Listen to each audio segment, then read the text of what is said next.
il y a trois formes de médecine qui ont leur propre logique ou logiciel de fonctionnement avec leur spécificité ou leur finalité propre. Nous avons la médecine préventive. Vous tous, vous savez mieux que moi cet adage, mieux vaut guérir que prévenir que guérir. Voilà. Donc, médecine préventive, c'est de le domaine de la sensibilisation, de l'éducation, de la communication. Ensuite, nous avons la médecine curative, qui est la médecine conventionnelle, hein, la réparation, réhabilitation des organes dans le corps humain, guérir tout le monde. Nous allons à l'hôpital, nous allons dans un établissement de soins, de santé, c'est bien sûr pour trouver notre guérison. Et puis nous avons la médecine, la toute récente, la médecine palliative, et avec son adage, ce qu'il faut faire quand il n'y a plus rien à faire. Ou donner de la vie à des jours qui restent, et non pas simplement de chercher à donner du jour à la vie. Alors, les soins, la médecine palliative, c'est donc accorder un soin holistique, et la médecine palliative appréhende la mort comme un processus naturel. L'OMS considère les soins palliatifs comme partie intégrante de santé humaine. Maintenant, je vais passer à cette notion de bon secours et le juste soin. Parce que la clinique Ferrière a pris donc le nom, est connu maintenant sous la nouvelle appellation Clinique Ferrière de Bon Secours, donc en référence au nom de la congrégation de Bon et Perpétuel Secours. Alors, la notion de secours en médecine, par définition, le secours est un acte altruiste. Personne ne porte secours à lui-même. Donc, le devoir éthique de secourir autrui au risque de sa propre vie. Donc, c'est ça dans la notion du secours que nous avons. Donc, tout le monde, nous avons ce devoir de porter secours à autrui. Et dans la médecine, on parle des premiers secours à prodiguer. Et le bon secours est non seulement poser le geste qu'il faut, mais surtout le faire avec bonté, avec bienveillance et tendresse, nécessitant patience et abnégation, à l'instar de Mère Augustine. Et ces notions donc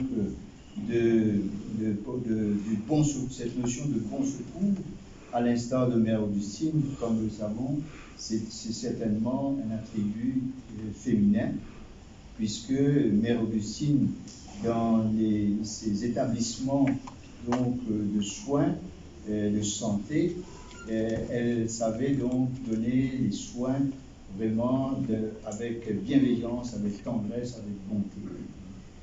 Alors, telle est la promesse faite à tout patient venant dans cette clinique avec la raison d'être que vous avez vue affichée quand vous êtes entré à la réception, l'engagement humain au cœur de nos soins. Donc voilà cette notion de bon secours qu'on voudrait donc développer qui donne l'identité même, ou si vous voulez la marque même de la clinique Ferrière de Bon Secours. Alors, dans la notion du juste soin, il est intéressant de noter, quand on parle de médecine palliative, qu'il est question de soins, donc unité de soins palliatifs. Cette appellation de soins, elle est centrale quand on parle de la médecine palliative. Pourquoi? Parce que quand on entre dans une unité de soins palliatifs, les traitements sont inutiles, les traitements deviennent inutiles, à ce moment-là, il faut continuer les soins. Il faut continuer à donner les soins. Alors, la notion du juste soin, pourquoi on parle de juste soin? C'est parce que c'est un soin qui tient compte de la globalité de la personne. C'est parce qu'elle est globale, c'est donc d'ordre physique, psychologique, social et spirituel. Et ces données, donc, c'est la médecine qui vraiment prend la personne dans toutes ses dimensions. Le juste soin, quand on parle de juste soin, quand on parle de juste, c'est une question d'équilibre. Parce que les soins palliatifs se distinguent d'un ni, je mets un ni, N-I en guillemets, ni euthanasie ou suicide assisté, ni acharnement thérapeutique. Et c'est donc se situer entre, si vous voulez, et assurer le bien-être sans souffrance devant l'événement inéluctable qui est la mort, qu'on appréhende comme un processus naturel. Tous nous sommes programmés, tôt ou tard, content, pas content, Zodi, pas demain, nous tous nous pouvons. Et donc, la médecine palliative prend cette réalité universelle, philosophique, et comment maintenant accompagner en fin de vie. Voilà. Mais la clinique Ferrière de Bon Secours est une petite clinique. Jusqu'à présent, nous avions 26 lits et nous sommes une clinique généraliste. Nous faisons un peu de tout, et de la même façon que les autres cliniques de Lille. Il faut savoir que la clinique Ferrière est la première clinique de l'île Maurice. Construite en 1923 et transférée dans les locaux actuels, je veux dire pas les locaux neufs, mais les anciens, en 1962 et opérationnelle en 1964. Depuis 2014, le conseil d'administration, sous la présidence de M. de Crivel, réfléchit à comment consolider les activités de la clinique, comment la moderniser et quelle sera son orientation future.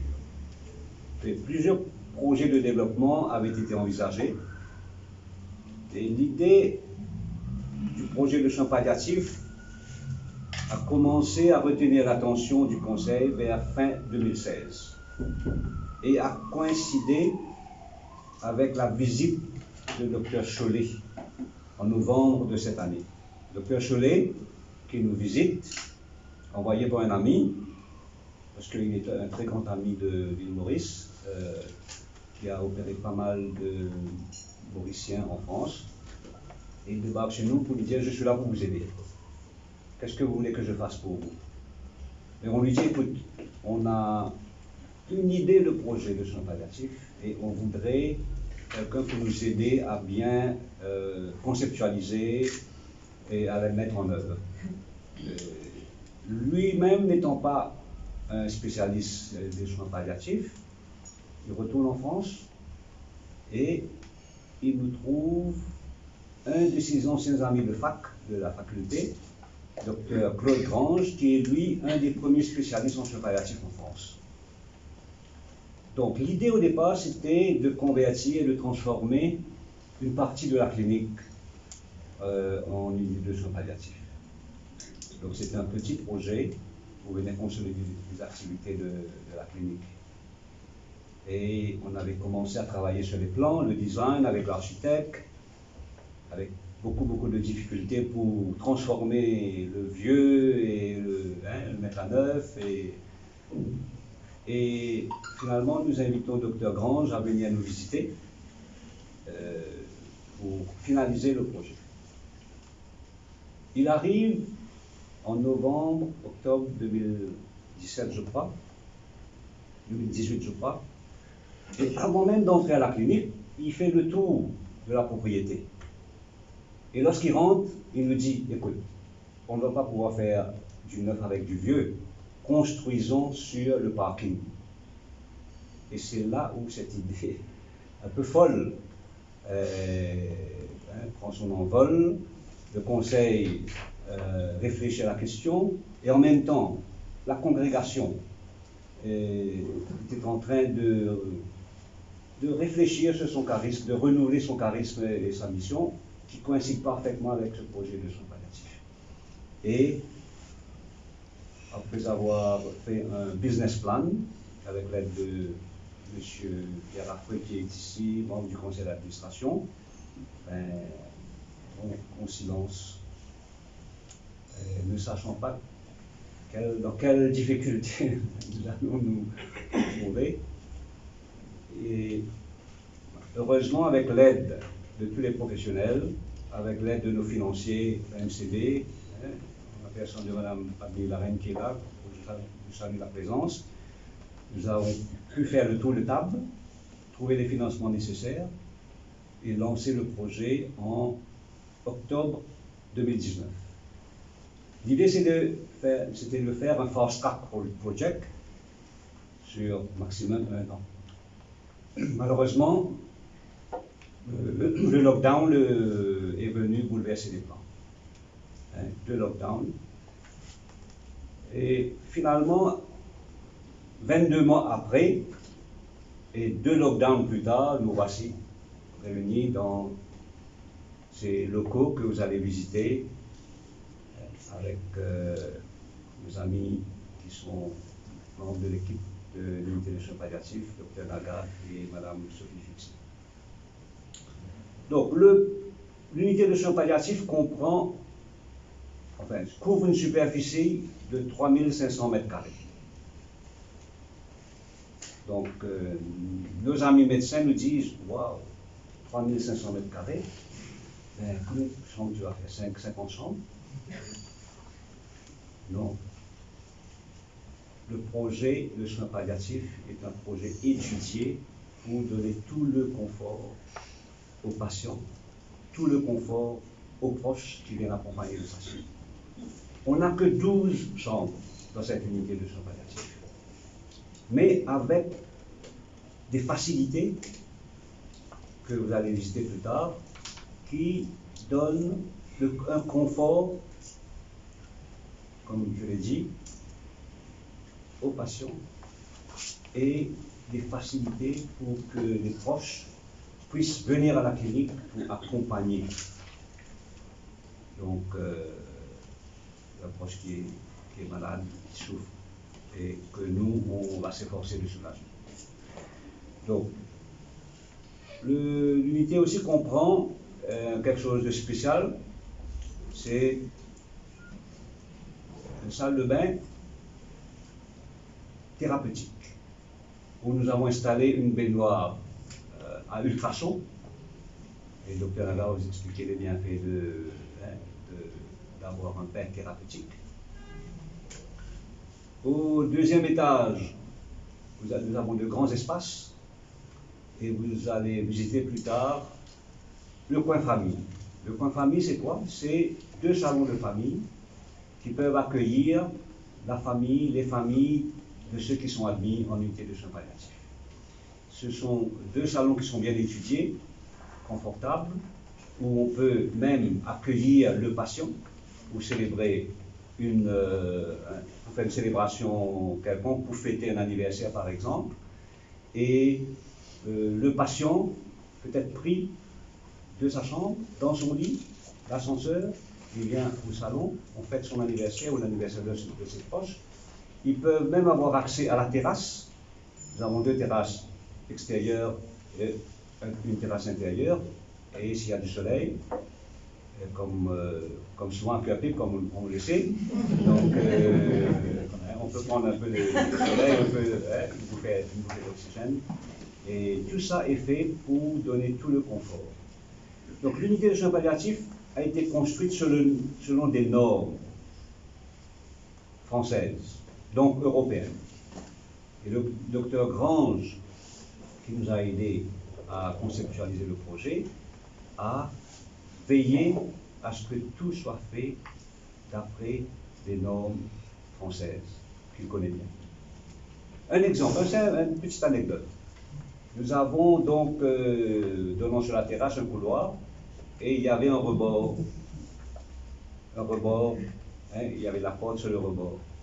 Donc finalement, on a eu une consigne spécifique de Dr. Gans, non, il faut démolir le rebord. On ne peut pas, parce qu'il faut que le lit puisse passer pour accéder à la terrasse.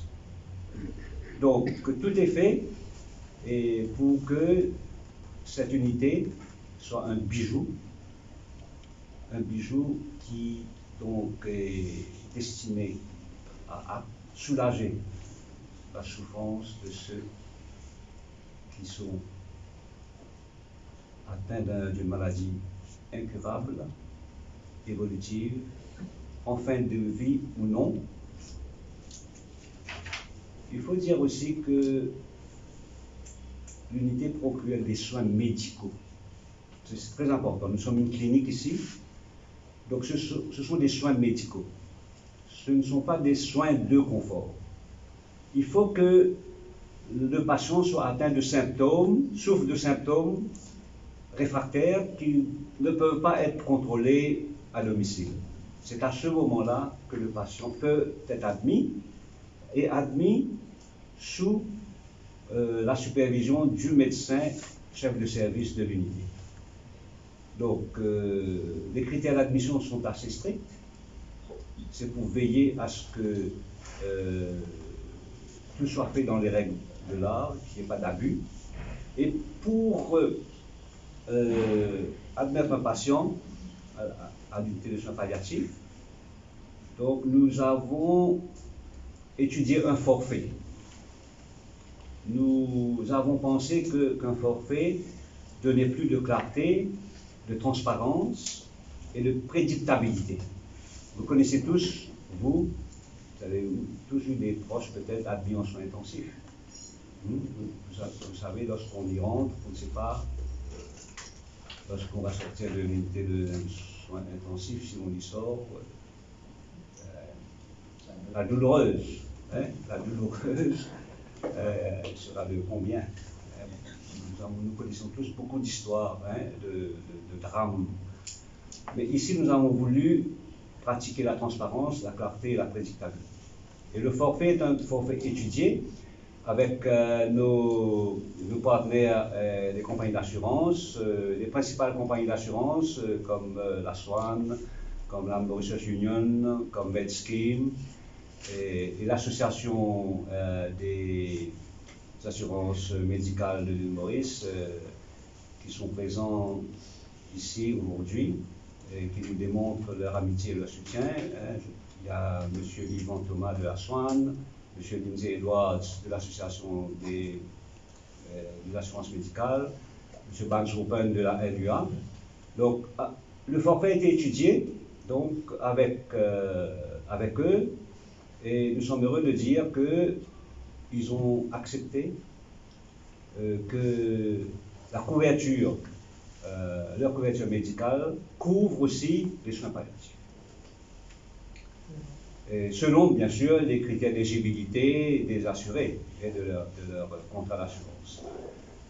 Le forfait sera et nous jouons là la transparence, sera de 15 000 roupies par jour.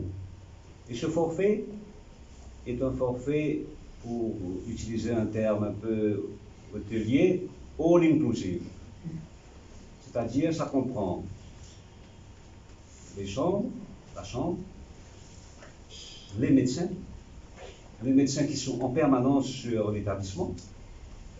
C'est pas comme parfois dans les unités conventionnelles où le médecin passe une fois la journée et c'est tout. Tandis qu'ici, le médecin sera sur place, il va visiter le patient quand c'est nécessaire, autant de fois que c'est nécessaire. Les médicaments aussi sont pris en charge par ce forfait. Tous les soins et les bains thérapeutiques. Et c'est pour que lorsque quelqu'un est admis à la unité de soins palliatifs de Marie-Augustine, on sait combien ça va. Et l'unité n'a pas vocation à garder le patient jusqu'à la fin.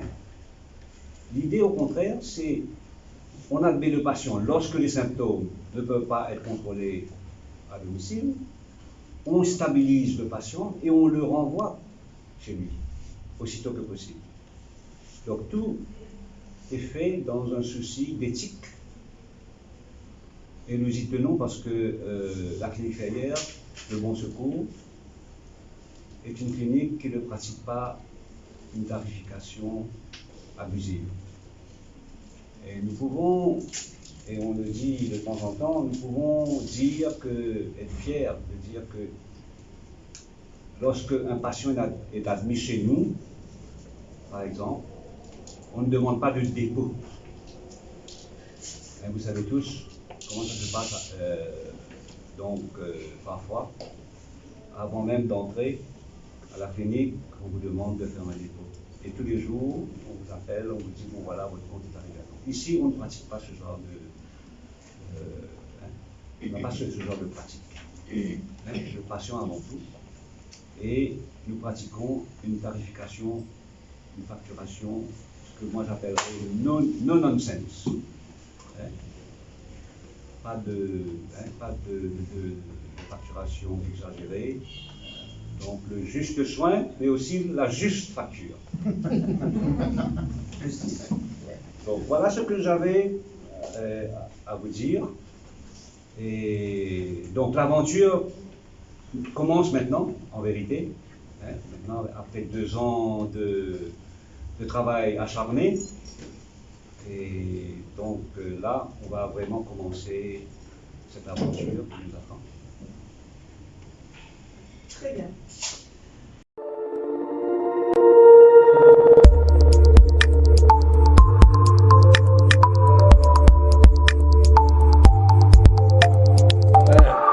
Une grande fierté et puis une reconnaissance à la fois des sœurs de Bon Secours et du conseil d'administration qui nous ont fait confiance parce que, comme je vous le disais, on les a quand même beaucoup bousculés et on leur a dit il faut vraiment faire une unité qui soit un centre de référence. C'est la première unité de soins palliatifs de l'océan Indien. Donc, et donc, on voulait que ça soit un bel endroit. Et donc, sœur Marilyn, très gentiment, m'a envoyé un petit mot et j'ai aimé le fait qu'elle dise, parce que je leur avais dit, il ne faut pas lésiner sur les matériaux, sur les espaces, sur la lumière, voilà, il faut que ce soit un bel endroit.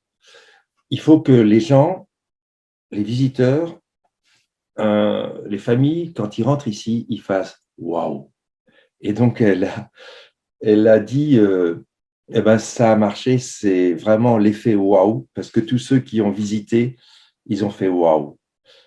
Voilà. C'est-à-dire que je trouve que finalement, c'est rendre un hommage, un respect aux personnes les plus malades, les plus vulnérables, d'être dans des beaux lieux et pas dans des salles communes au fin fond d'un hôpital ou d'un dispensaire. Voilà, de donner un beau lieu avec des beaux espaces aux personnes les plus malades, les plus vulnérables. Je trouve que voilà, c'est important.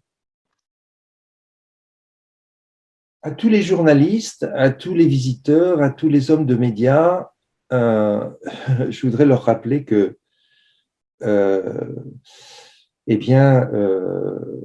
ils sont concernés par la mort. Eux aussi. Leur famille aussi. Et que tout un chacun, on sait qu'un jour, on va mourir.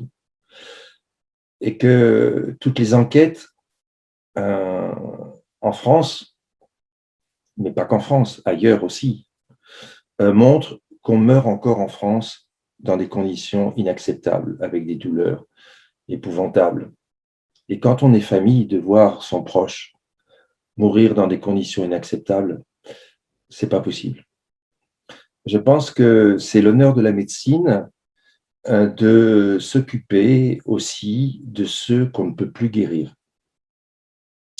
On est tous famille et je pense que pour ces journalistes, pour ces hommes de médias, c'est de leur dire que chérissez et parlez de ce lieu en des termes qui sont importants, parce que c'est dans le respect et dans la dignité de ceux qu'on aime. On n'a pas envie qu'ils partent dans des conditions épouvantables.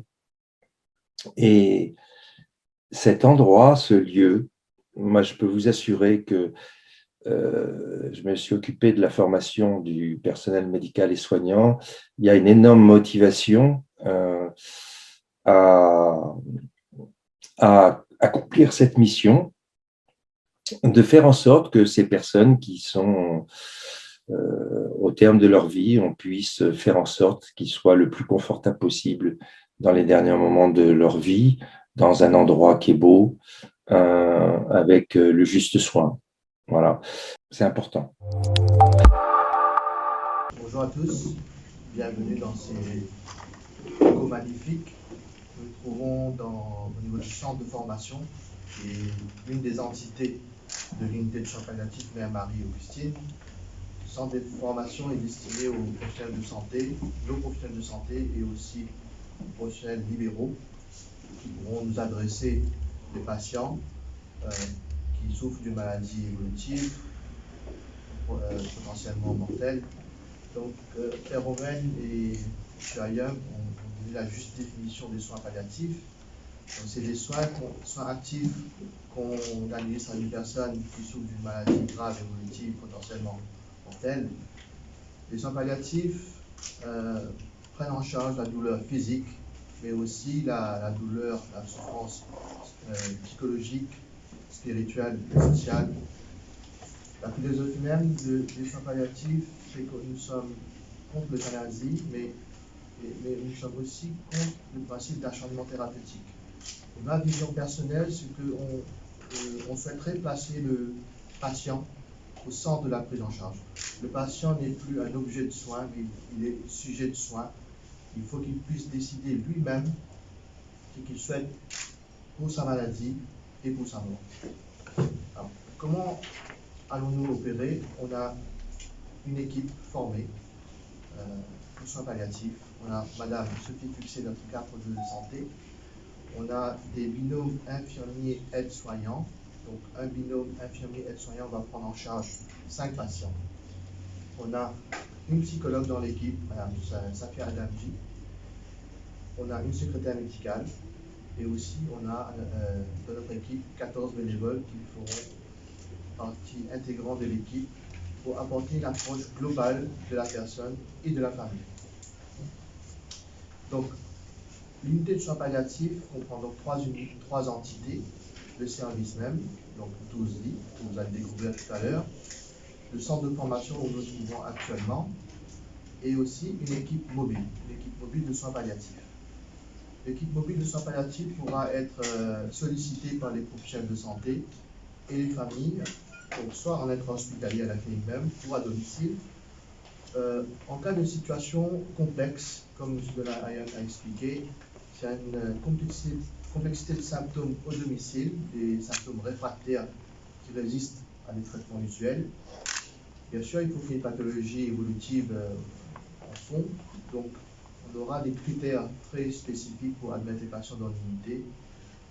On va citer par exemple les cancers de stade évolué ou terminal, les insuffisances d'organes, l'insuffisance cardiaque, l'hépatique rénale terminale, les pathologies neurologiques évolutives, la sclérose en plaques, la sclérose latérale amyotrophique, les tumeurs cérébrales inopérables, etc. Et donc, la durée de séjour prévisible est environ d'une dizaine de jours, et comme le directeur vous a transmis, ce sera un forfait de temps de repli par jour. Et nous allons, ce forfait comprend donc la prise en charge des médecins, les soignants, les soins. Les soins ne s'arrêtent jamais. La prise en charge de la psychologue, et les bénévoles, les bains thérapeutiques, le coin famille. Et donc, nous sommes très heureux. Je profite de l'occasion pour remercier les sœurs du Bon Adventiste Secours, les membres du conseil d'administration, M. Denis Ayeung, pour nous confier cette lourde responsabilité. Et nous avons hâte de commencer à travailler et d'accueillir les nouveaux patients. Merci beaucoup. Merci à vous, docteur. On donne la parole à Mme Sophie Fuxet, qui est infirmière coordinatrice de l'unité. Oui, bonjour à tous. Donc, je suis Sophie Fuxet, je suis infirmière coordinatrice. Donc, ça fait une année que je suis à Maurice. Je suis depuis 18 ans poste en unité de soins palliatifs ou en équipe mobile de soins palliatifs.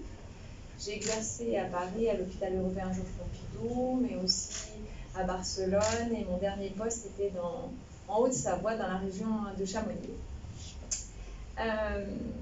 J'ai eu une formation, un diplôme interuniversitaire de soins palliatifs et un diplôme universitaire sur le deuil et les endeuillés, la prise en charge. Et avec ces compétences-là, j'ai pu orienter mon métier d'infirmière vraiment dans ces 18 années de prise en charge palliative, aussi bien en unité de soins palliatifs qu'en équipe mobile de soins palliatifs. Travailler en soins palliatifs, c'est décupler les valeurs de vie. Et c'est donc savoir déceler tous les petits bonheurs de la vie, mais aussi savoir parler des sujets graves. Les mettre en mots ne les font pas prendre vie plus vite. Et au contraire, permet d'anticiper beaucoup de soucis ou de problèmes à venir.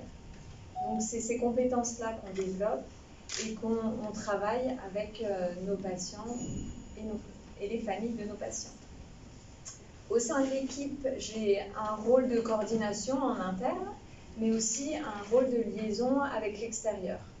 Donc un petit peu l'interface, voilà, aussi bien en interne que la liaison pour les admissions, la gestion des entrées en binôme avec le médecin-chef et les médecins de notre équipe.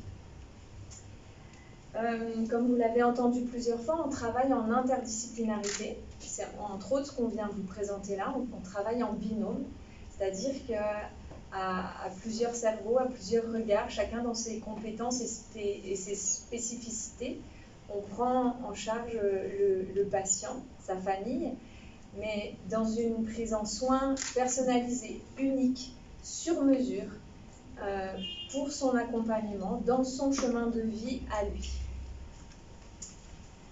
Donc vous avez bien entendu toutes les disciplines qu'il y a présentes, aussi bien médicales, paramédicales, psychologiques, nos bénévoles, nos aides-soignantes, nos infirmières. Vous voyez, une équipe vraiment pluridisciplinaire.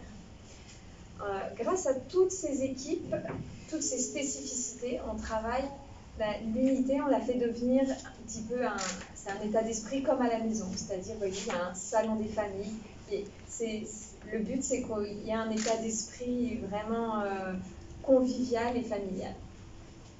Donc, comme vous l'entendez, chez nous on mange bien, dans une unité de soins palliatifs, on privilégie des notions comme l'alimentation plaisir, et c'est plus de la nutrition pour enlever un petit peu du côté médical, mais on revient dans le côté humain.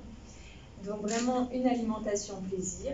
On a de la place, vous allez le voir, vous allez le découvrir, on a de la place pour être ensemble, pour partager des repas, avoir des conversations sérieuses, des échanges sérieux ou pas, la vie. Vous savez, comme vous êtes en famille, et là c'est aussi pareil. Donc voilà tout ce que je viens apporter et contribuer. En tout cas, je suis très impatiente et je remercie de toute la confiance qui m'est faite pour cette belle aventure.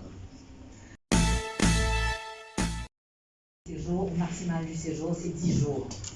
Et ensuite, le but, c'est que la personne retourne chez elle en Europe pour mourir. Et l'unité mobile, à ce moment-là, peut prendre le relais si les parents sont désemparés et ne peuvent pas pour administrer les injections de morphine ou d'autres choses. Donc, c'est comme ça que ça fonctionnerait? Alors, on s'est fixé un temps de séjour, bien sûr, entre 7 à 10 jours. 7 à 10 jours. Oui, mais bien sûr, si les symptômes qui ont emmené le patient à être hospitalisé sont contrôlés, maîtrisés, bien sûr, s'il le souhaite, et si c'est possible, au niveau technique, logistique au domicile, bien sûr, le but, c'est que le patient rentre à la maison, accompagné de sa famille. Alors, ensuite, on compte aussi sur nos partenaires soignants libéraux pour prendre le relais. Donc, l'équipe mobile n'a pas vocation à se substituer à l'équipe soignante qui est déjà sur place au médecin traitant, garde malade, etc. Par contre, s'il y a des nouveaux symptômes qui apparaissent, ils pourront nous solliciter, l'équipe mobile, et on se déplacera au domicile. Voilà. D'où l'importance, si je peux me permettre, d'où l'importance du centre de formation qui est ouvert en fait aux infirmiers libéraux pour faire ce genre Et d'accompagnement. pas qu'aux médecins, aux infirmiers aussi, je suppose. Soignants, tous les personnel. soignants, personnels soignants, bien sûr, nos soignants ont une place privilégiée, et bien sûr les soignants libéraux aussi. C'est une formation qui dure combien de temps? Ça dépendra des thématiques. Il y aura prochainement une liste sur les thématiques, sur ce que les soignants souhaitent comme formation aussi, sur leurs besoins, et on pourra s'adapter et proposer des formations. J'ai une question aussi. Alors, je suis médecin libéral Oui. et j'ai eu l'occasion au sein de l'association dont je m'occupe de proposer de la formation pendant 2 années consécutives à 4 soignants, un petit peu en lien, ça tombait plus ou moins au moment de ce beau projet que vous avez un petit peu tracé. Et on a eu l'occasion avec Donald et avec Sœur Marilyn de discuter, et il y a eu cette formation pour les soignants. En tant que médecin libéral, j'anticipe en fait sur la suite. J'ai eu l'occasion, comme Madame Sophie Fuxé, de faire des soins palliatifs gériatriques pendant une année et d'avoir un diplôme universitaire aussi. Et quand je suis rentrée à Maurice, j'ai voulu transmettre un petit peu tout ça à travers justement la formation des soignants, parce qu'on ne peut travailler qu'en équipe pluridisciplinaire. Et donc ma question, Vicky, c'est vraiment en lien avec le contexte mauricien, tout ce qui est la loi sur les drogues qu'on va être appelé à utiliser, à savoir les morphiniques, la scopolamine, enfin, toutes ces molécules très particulières que l'on retrouve en unité de soins palliatifs, les pompes contrôlées analgésiques. Et donc finalement, je suis ravie de voir ce projet prendre l'envol, et le projet est magnifique et le cadre est sympa aussi. Mais je pense qu'il faudra aussi anticiper sur ces choses-là. Et je sais que dans l'assistance, on a aussi des pharmaciens voilà, qui connaissent un peu la réalité de terrain de ce pays par rapport à ces molécules-là. Et quand on se lance dans la prise en charge de patients en fin de vie, on va être confronté à beaucoup plus de vie quelque part qui va émerger justement dans ces derniers moments, mais on va être aussi confronté à des demandes, à des souhaits, à des demandes, et quelque part il faudra, je pense, anticiper sur ces questions qui sont des questions assez essentielles. Et pour ce qui est de la formation des soignants, définitivement c'est quelque chose de très important. On a eu l'occasion de faire après 72 heures de cours qui ont été offerts dans ce domaine-là. Et je vous encourage et je vous félicite. Et si on peut vous donner de l'aide d'une façon ou d'une autre, on le fera. Voilà. Je vous remercie pour ces remarques. Donc, si j'ai bien compris, il y a peut-être 2 volets, donc formation et législation à Maurice. Quand on lit le Medical Counseling Act, le mot soins palliatifs n'existe pas. Il n'y a pas le mot soins palliatifs. Je l'ai lu plusieurs fois, j'ai fait relire.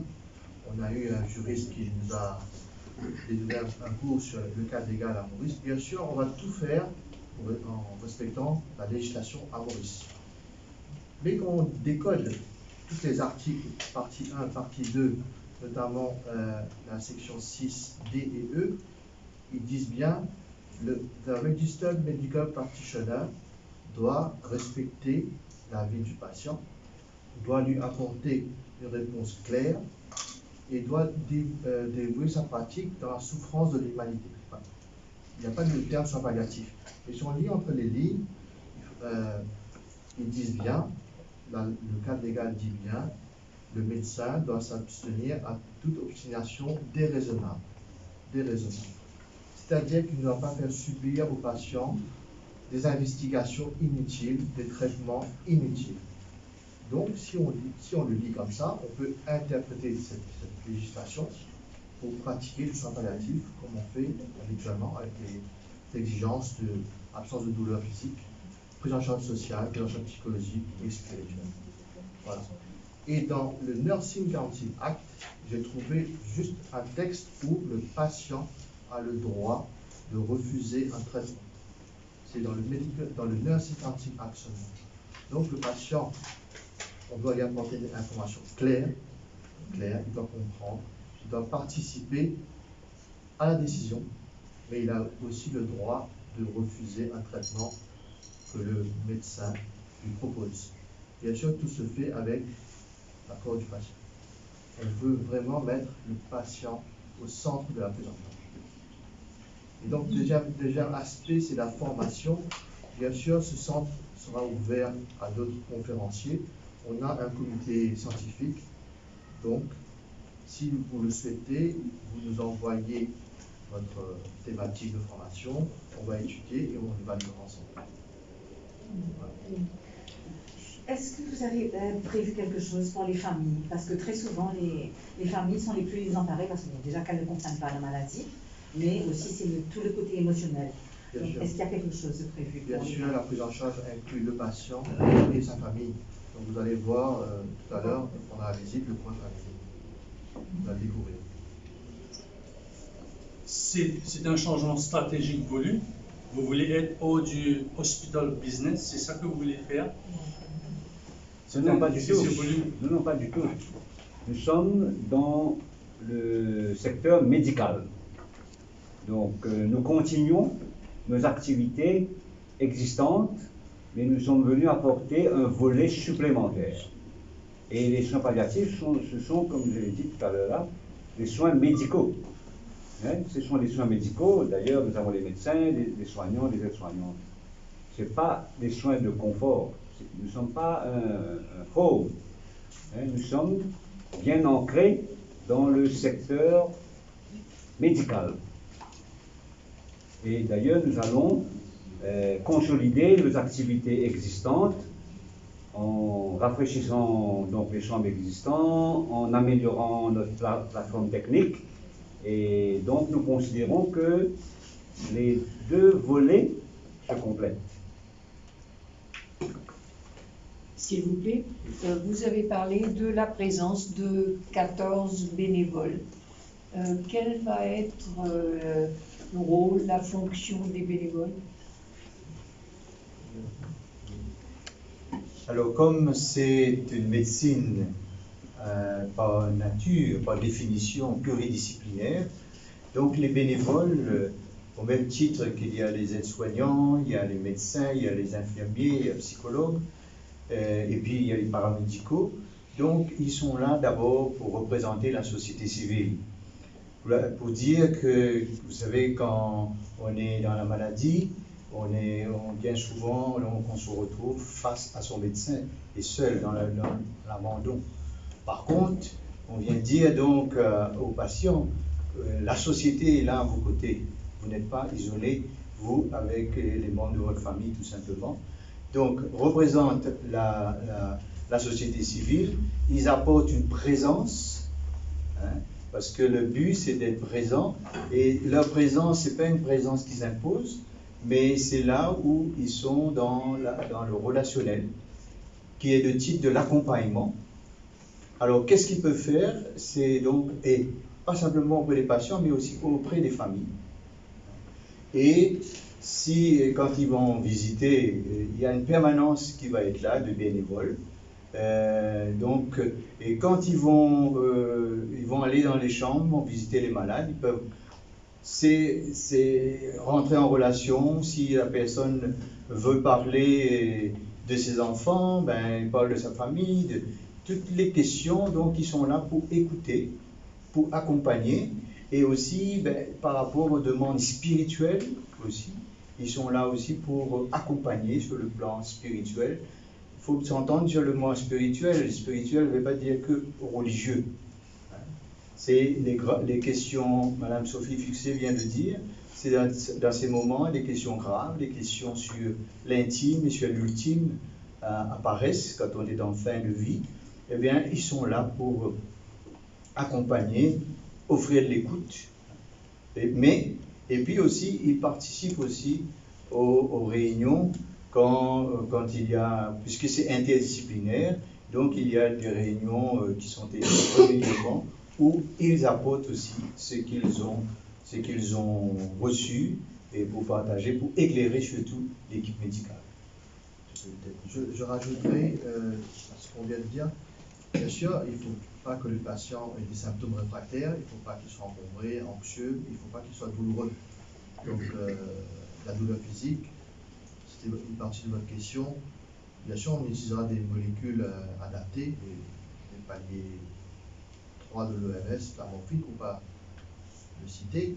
Ça peut faire peur, mais l'OMS elle-même a trouvé, après une enquête en 2016, que la morphine fait peur. C'est la crainte des effets secondaires, la crainte de générer des dépressions respiratoires. Pourquoi la morphine est sous-utilisée? Parce que ça fait peur, il y a un manque de formation, donc ça c'est soit un thème de formation à nous soignants. Il y a la crainte de détournement, mais on respecte la législation. À Maurice, la prescription est limitée à 10 jours, donc on va respecter la législation, surtout pour le domicile, comme vous disiez. Il y a un circuit des médicaments au sein de la clinique, un circuit qui est sécurisé tout au long de l'acheminement et de l'utilisation. Donc tout est tracé, le circuit est sécurisé. Avec un accès restreint aussi, vous avez découvert tout à l'heure. Par rapport à la question spirituelle, Père Romaine, on est dans une société très plurireligieuse. Est-ce qu'on va cater pour... Bien sûr. Pour bien tout ça, sûr. avec le Conseil des religions, peut-être. Je crois que nous avons une pratique, non seulement de tolérance, mais je pense dans les institutions catholiques, donc d'ouverture et de présence des autres. C'est tout comme dans l'éducation catholique. Donc c'est ouvert, c'est à tout le monde. Mais donc, dans l'accompagnement spirituel, si vous voulez plus précisément par rapport aux confessions religieuses, s'il y a des demandes, dans l'équipe de bénévoles, il y a, c'est pas que des catholiques, il y a aussi d'autres confessions religieuses. Dans la mesure où tout le monde rentre dans une formation initiale et rentre dans la philosophie des soins palliatifs, eh bien, les demandes particulières de chaque confession eh bien, pourraient être adressées. J'ai une question.